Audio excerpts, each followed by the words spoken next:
text it out. We're going to answer the question if airflow really matters that much. So right now, I have OBS. Bro, what happened? Like, did you really record this whole part of the video out of focus?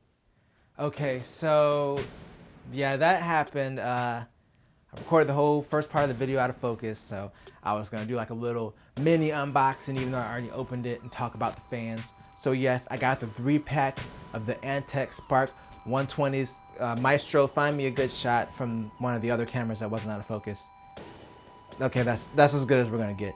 So yes, these are 3 RGB fans, so they're dual-sided. They have an RGB light on each side of the fan, and I'm replacing these extremely crappy cheap fans that came with my Roswell Prism T500 case. And I'm not saying they're complete garbage, but I wouldn't even want to throw them away because I don't want to make room for them in my trash. Anyway, the reason I chose these, so $35 for 3, up to 2,000 RPM. Of course, you still have the RGB lighting. The one thing that's important with these is that they're non-addressable, meaning that they plug into, these specific ones, plug into the 4-pin connector on your motherboard. If you don't have that connector, you definitely want to look for some fans that are addressable. The non-addressable ones, like I said, they plug into that 4-pin connector, and then you control them with whatever software your motherboard has for controlling RGB. So I have ASRock. I forgot what the software is called already. So I installed that, got the fans connected. The cool thing about these fans versus some of the other ones that plug into like USB is you're really only taking up 2 slots on your motherboard. You're taking up 1 fan header on your motherboard, and then you're taking up the 1 LED RGB 12-volt 4-pin connector, because you can daisy chain them all together, and both the fan headers and the RGB headers daisy chain together. So if I can find some clean shots of this installation, I'll go ahead and show you a little bit. Me making my bad jokes and doing my B tier singing. Where did the screw go? I found it in Monaco. C tier. I got the power. D. Another thing I observed, the fans are very sturdy. They're very nice quality from the way that I could feel, at least, you know, when I felt them in my hands when I was doing this installation, which is probably like fast forwarding behind me. Anyway, now that that's out of the way, let's hop back to reality in this non-green screen world, and I could talk about the performance versus my old fan. So let's go.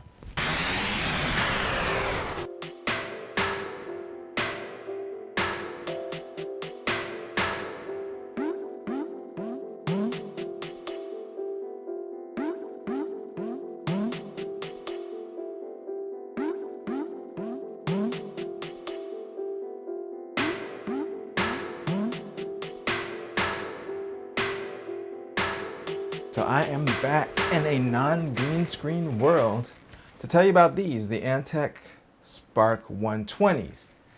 So this is kind of my first impressions of them, and so far I'm really enjoying them.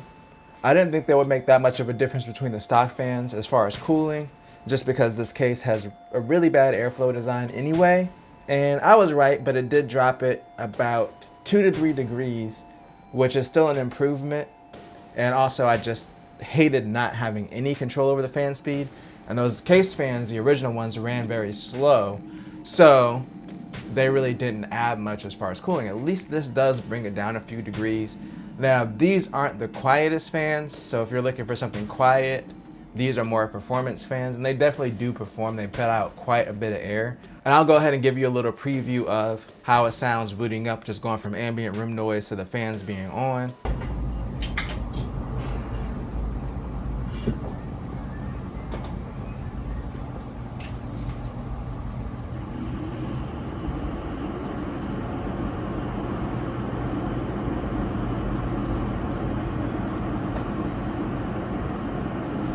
Yeah, so my room naturally right now is about 35 decibels with the AC on. So to me, the noise doesn't really bother me, but yeah, if you're looking for quiet fans, these aren't the best option. Also, with the RGB, they're not really the brightest fans. So I'll show you with this front panel off how they look, because this is a tinted front panel. So if you want brighter fans, the original fans I had were definitely brighter. And I'd even say like the Corsair logo on the pump for this AIO is brighter than these fans. But the fact that you get 3 for $35 at $12 a piece, I'm not complaining about it, and the fact that it has RGB in the first place for technically like, you know, less than $12 a fan, I still think is great. Now, if you have them mounted to the top of the case like I do, you might run into like a halo on the top of your ceiling, like from the light shining through the top of the case. So again, if that's something that bothers you, that's not really specific to these fans, that's just if you have RGB fans. In general, these ones do have the light on top, so like I said, it might be a little bit worse than getting fans that just have the light inside of the case and not on top. But yeah, this will give you a halo effect in the ceiling, especially if you have like an open top case. Now, as far as the RGB, the effects are really going to depend on your motherboard software, but this didn't have any issues doing like pulse or static colors like I have it set to now, or, you know, going through the full spectrum. Just the average stuff that you would expect with RGB fans. They're not individually addressable, so since these are all daisy chained together, they wouldn't be individually addressable unless you plug each one into its own separate header. At least that's how it works with my motherboard. But yeah, since, you know, you're daisy chaining these together and then plugging it into one header, they're all going to be the same color, in case anybody was wondering about that. And then also, since they're all daisy chained together as far as the speed, they all run the same speed as well. Now again, this is fixable if you just plug them all into separate headers, which you can do. You can plug these all into separate fan headers if you wanted to configure the fan speeds differently. But that's just kind of one thing to note.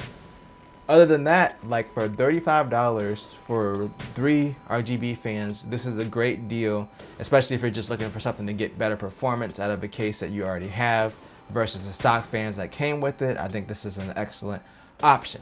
Personally, I think these fans are pretty cool. Get it? Pretty cool. Because they're fans. I kind of like the fact that the RGB on these are a lot more subtle. I like the look that it gives off. So if you want the brighter RGB fans, these are not it, but I think they look really cool, especially because the blades are black, so you don't get a lot of bleed over into the blades, and you just get the color around the ring. I really like that. They do perform. They are pretty fast. Of course, you do sacrifice noise, but that's a trade-off that I'm willing to make personally. Like I said, it doesn't bother me, but if you are looking to build like a quieter system, these aren't going to be the best option for that. But at $35, as long as you have the 4-pin 12-volt connector in your motherboard to control the RGB, I think that this is a hard deal to beat for fans that are this cool. See, I did it again. This cool.